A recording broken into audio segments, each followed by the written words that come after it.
Shalom Elohim, haleluya, puji nama Tuhan. Semangat pagi Bapak Ibu Saudara yang dikasihi Tuhan kita Yesus Kristus. Jumpa lagi bersama saya Pendeta Samuel Mabuntu dalam renungan pagi ke 2620 hari. Renungan pagi ini mengudara. Puji Tuhan. Bapak Ibu Saudara yang dikasihi Tuhan, sebelum kita membaca, mendengarkan dan merenungkan firman Tuhan hari ini, mari kita berdoa, minta pimpinan Roh Kudus. Kita berdoa. Bapa di surga, berbicaralah kepada kami semua. Pakai firman Tuhan ini untuk menegur kami, menasihati kami, meneguhkan iman percaya kami, dan memberkati kami semua. Di dalam nama Tuhan Yesus yang adalah firman Allah yang hidup, kami berdoa. Amin. Haleluya. Bapak Ibu Saudara yang dikasihi Tuhan, bersama dengan saya kita akan belajar Alkitab dari kitab Kejadian sampai kitab Wahyu. Mari buka Alkitab kita. 1 Korintus pasal 3 ayat 10 sampai ayat 17. Di bawah perikop dasar dan bangunan. Demikian firman Tuhan. Sesuai dengan kasih karunia Allah yang dianugerahkan kepadaku, aku sebagai seorang ahli bangunan yang cakap telah meletakkan dasar, dan orang lain membangun terus di atasnya. Tetapi tiap-tiap orang harus memperhatikan bagaimana ia harus membangun di atasnya. Karena tidak ada seorang pun yang dapat meletakkan dasar lain daripada dasar yang telah diletakkan, yaitu Yesus Kristus. Entahkah orang membangun di atas dasar ini dengan emas, perak, batu permata, kayu, rumput kering, atau jerami. Sekali kelak pekerjaan masing-masing orang akan nampak, karena hari Tuhan akan menyatakannya, sebab ia akan nampak dengan api, dan bagaimana pekerjaan masing-masing orang akan diuji oleh api itu. Jika pekerjaan yang dibangun seorang tahan uji, ia akan mendapat upah. Jika pekerjaannya terbakar, ia akan menderita kerugian, tetapi ia sendiri akan diselamatkan, tetapi seperti dari dalam api. Tidak tahukah kamu bahwa kamu adalah bait Allah dan bahwa Roh Allah diam di dalam kamu? Jika ada orang yang membinasakan bait Allah, maka Allah akan membinasakan dia, sebab bait Allah adalah kudus, dan bait Allah itu ialah kamu. Amin. Haleluya. Bapak Ibu Saudara yang dikasihi Tuhan, saya minta saudara melihat ayat sebelumnya, ayat 9. Karena kami adalah kawan sekerja Allah, kamu adalah ladang Allah, bangunan Allah. Amin. Saudara dan saya, gereja Tuhan adalah bangunan Allah. Saudara masih ingat ada lagu zaman dulu, gereja itu bukan gedung, gereja itu adalah kita. Amin. Saudara dan saya adalah bangunan Allah. Makanya firman Tuhan ini katakan bahwa bait Allah itu ialah kamu. Haleluya. Saudara, dalam kebenaran firman Tuhan ini, Rasul Paulus mau menyampaikan pesan buat kita semua, gereja Tuhan, bahwa kita semua diibaratkan seperti batu-batu yang rapi tersusun dalam satu bangunan, yaitu bait Allah yang kudus. Haleluya. Saudara, seperti bangunan pada umumnya, yang dibangun pertama kali itu adalah pondasi, dasar, kemudian tiang-tiang penopang, lalu dinding, atap, dan seterusnya. Haleluya. Saudara yang dikasihi Tuhan, dalam pembangunan bait suci di zaman akhir ini, Tuhan melibatkan saudara dan saya untuk bekerja, menyelesaikan apa yang menjadi kerinduan Tuhan yaitu Tuhan mau kita gereja Tuhan membangun satu tempat di mana Tuhan mau tinggal. Saudara yang dikasihi Tuhan, memang dalam pengertian firman Tuhan ini bukan gedung, tetapi hidup kita. Amin. Saudara dan saya dilibatkan Tuhan untuk pekerjaan mulia ini, membangun bait suci, bait Allah, yaitu di dalam kehidupan kita. Saudara, untuk membangun bait suci, bait Allah, yang pertama saudara, pondasi atau dasarnya itu sudah ada, yaitu Yesus Kristus. Amin. Saudara perhatikan ayat 11. Karena tidak ada seorang pun yang dapat meletakkan dasar lain daripada dasar yang telah diletakkan, yaitu Yesus Kristus. Haleluya. Bapak Ibu Saudara yang dikasihi Tuhan, jadi pondasinya sudah ada. Kita tinggal membangun, berdiri di atas pondasi, yaitu Tuhan Yesus Kristus. Haleluya.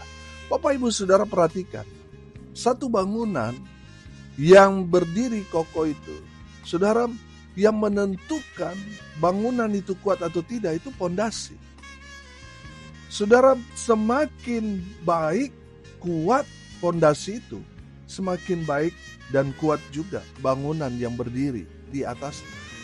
Memang pondasi itu tidak kelihatan, tetapi itulah yang menentukan kuat atau tidaknya bangunan yang berdiri di atas.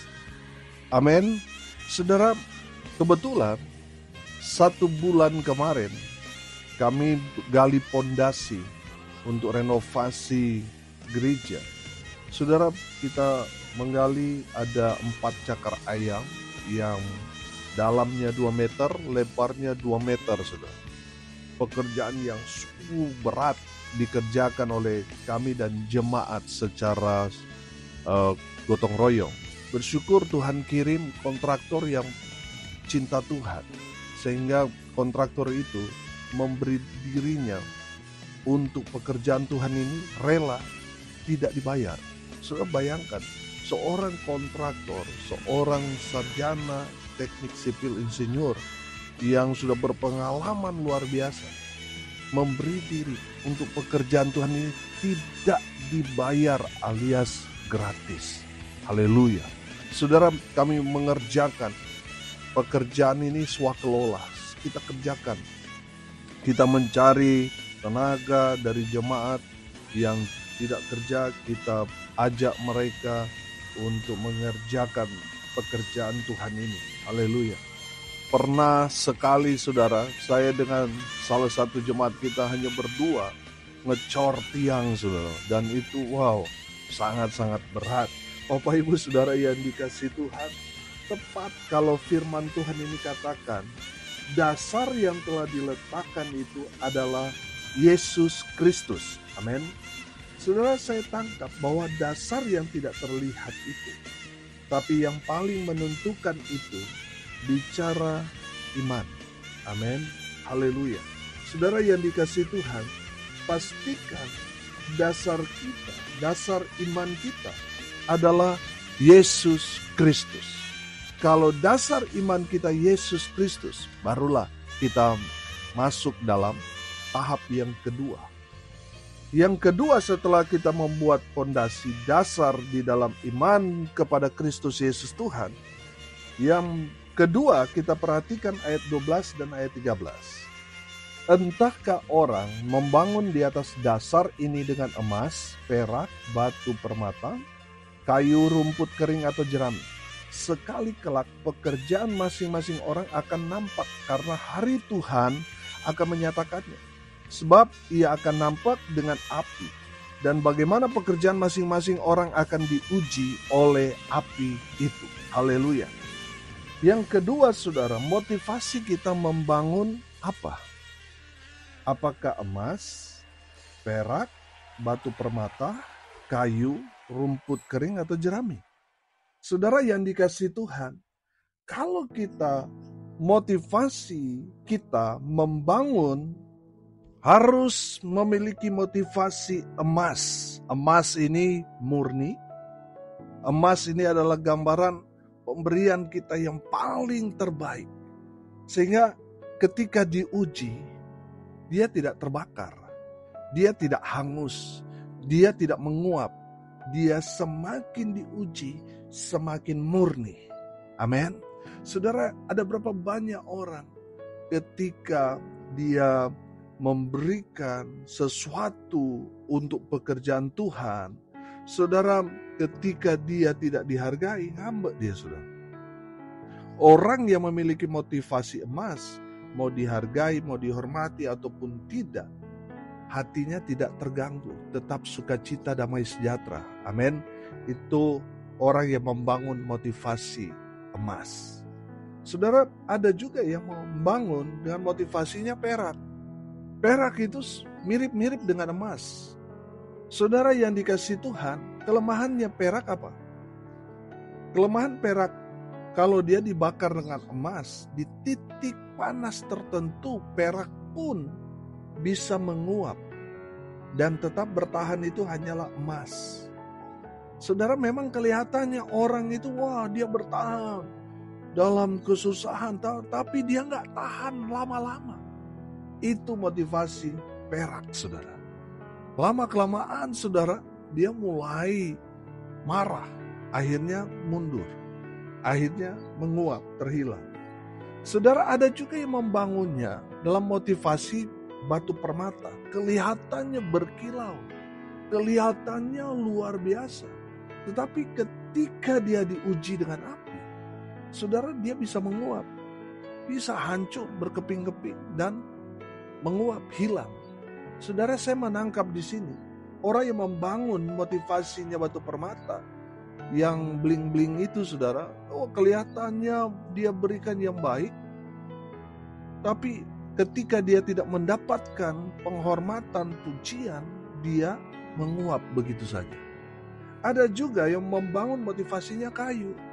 Saudara, kayu ini kan mudah terbakar, apalagi rumput kering atau jerami. Saudara, dia kena panas, begitu lama saja dia bisa terbakar sendiri. Bapak Ibu Saudara yang dikasihi Tuhan, mari lihat motivasi kita membangun bait suci dalam diri kita. Apakah kita bangun dengan emas? Artinya hati kita murni. Kita memberikan yang paling terbaik buat Tuhan. Apapun yang terjadi, kita tidak berubah. Kita tetap beriman kepada Kristus Yesus Tuhan, tidak terpengaruh dengan keadaan. Itu orang yang membangun dengan emas. Saudara yang dikasihi Tuhan, semua itu kan harus diuji dengan api. Bicara kemurnian, bicara api. Ini bicara ujian. Saudara, emas itu bisa bicara murni, bisa bicara tentang kekudusan. Hidup kita harus murni, harus kudus. Hati kita harus murni, harus kudus. Tubuh kita harus murni dan juga harus kudus. Amin. Haleluya. Saudara, dengar ini baik-baik. Kalau saudara sedang membangun keluarga saudara, pelayanan saudara, karir saudara, hidup saudara, pastikan motivasi saudara membangun motivasi emas. Amin. Tetap murni walaupun dia diuji. Dia memberi yang paling terbaik. Semakin diuji, semakin mulia. Haleluya. Yang ketiga, saudara, setelah pondasinya sudah ada, terus mulai dibangun, tembok, dindingnya sudah selesai. Saudara, pertanyaannya, saudara, di mana bait suci atau bait Allah itu berada?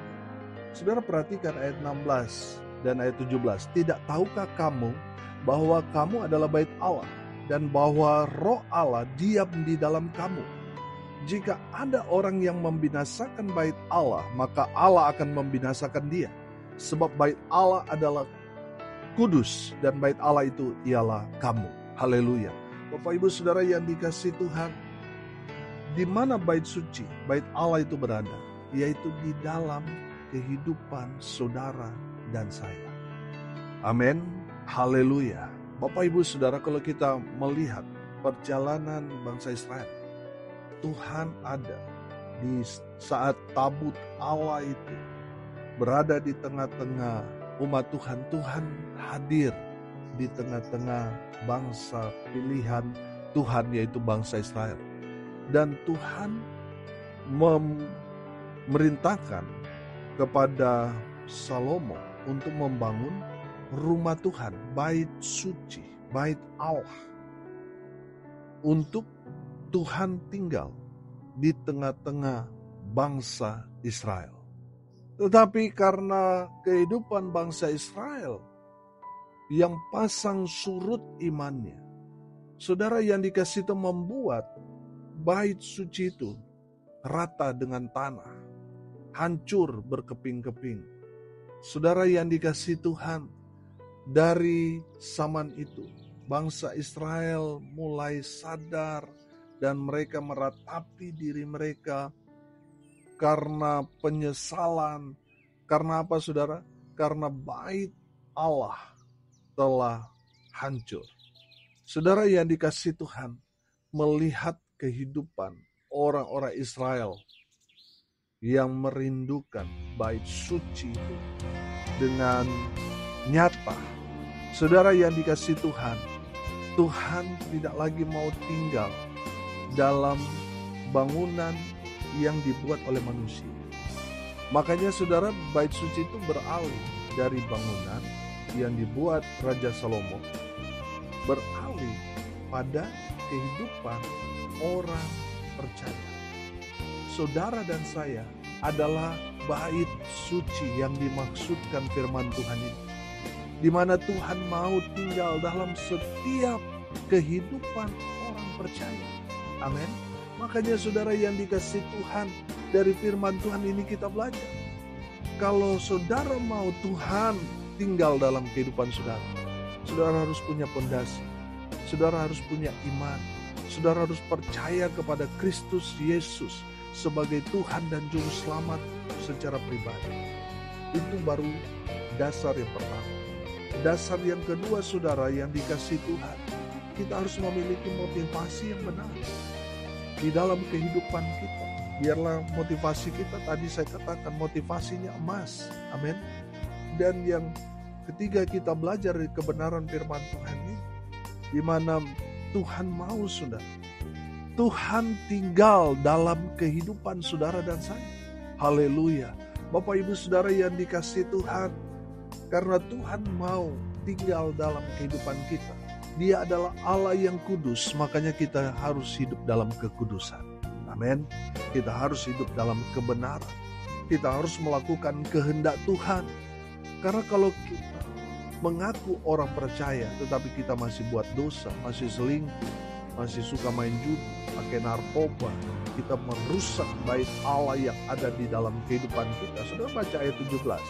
Jika ada orang yang membinasakan bait Allah, maka Allah akan membinasakan dia. Sebab bait Allah adalah kudus dan bait Allah itu ialah kamu. Jadi saudara dan saya, kalau kita mau supaya Tuhan tinggal dalam kehidupan kita, kita harus menjaga hidup kita supaya tetap berkenan di hadapan Tuhan. Amin. Saya percaya kalau seseorang itu Tuhan tinggal dalam kehidupannya, pasti orang itu membawa damai sejahtera. Amin. Pasti orang itu jadi berkat dimanapun dia berada, nama Tuhan dipermuliakan. Haleluya. Bapak ibu saudara yang dikasih Tuhan, hari ini kita belajar, saudara dan saya adalah bait Allah. Pastikan saudara memiliki Yesus Kristus, karena dengan percaya kepada Yesus, dengan memiliki iman kepada Yesus Kristus, saudara memiliki pondasi yang benar dan tepat. Haleluya. Yang kedua saudara, setelah pondasinya sudah ada, kita yang harus membangun tembok, dindingnya, tiangnya, atapnya. Kita yang harus membangun bait suci itu. Dan yang ketiga saudara, di mana bait suci itu berada? Yaitu di dalam kita. Amin. Makanya kita harus jaga, rawat, pelihara. Dan kita harus tetap berkenan di hadapan Tuhan, supaya Tuhan betah tinggal dalam kehidupan kita. Amin. Mari kita berdoa. Terima kasih Bapa di surga atas kebenaran firman yang sangat memberkati kami. Berkati semua pendengar dimanapun mereka berada. Tuhan memberkati hidup mereka. Rumah tangga mereka diberkati. Usaha, pekerjaan, pelayanan mereka dibuat beruntung berhasil dalam segala hal. Mereka yang sakit, Tuhan sembuhkan. Mereka yang lemah, Tuhan kuatkan. Tuhan hibur mereka yang berduka cita. Dan hamba berdoa biarlah berkat Tuhan terus menyertai dalam kehidupan semua pendengar dimanapun mereka berada. Mereka diberkati Tuhan.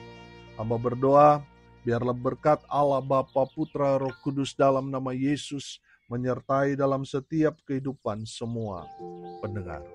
Saudara yang dikasihi Tuhan, arahkanlah hatimu kepada Tuhan dan terimalah berkat dari Tuhan Yesus. Tuhan memberkati engkau dan melindungi engkau. Tuhan menyinari engkau dengan wajah-Nya dan memberi engkau kasih karunia. Tuhan menghadapkan wajah-Nya kepadamu dan memberi engkau damai sejahtera. Di dalam nama Tuhan Yesus, sumber segala berkat. Bapak Ibu Saudara yang percaya, diberkati Tuhan, katakan amin. Puji Tuhan. Bapak Ibu Saudara yang dikasihi Tuhan, kalau saudara merasa diberkati melalui renungan pagi ini, bagikan juga kepada saudara-saudara yang lain supaya mereka juga diberkati, karena untuk itulah kita dipanggil untuk jadi berkat.